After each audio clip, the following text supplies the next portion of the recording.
UFOs appear to be attracted, for whatever reason, to nuclear energy. So at nuclear missile bases in the upper Midwest, for example, nuclear-powered aircraft carriers, nuclear-powered submarines are all getting buzzed by these objects, including underwater. And in a number of cases, these things have landed on military bases, including famously in Germany, in West Germany in the 70s.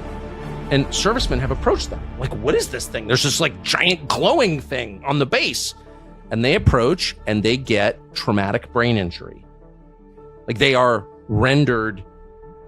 Like, they get brain damage or they're killed.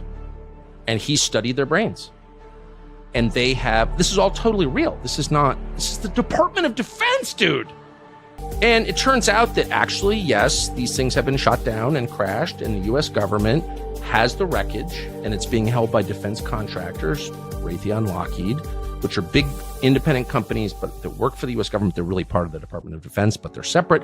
So their sunshine laws don't apply to them. You can't actually get information from them. It's a very tricky way to hide information.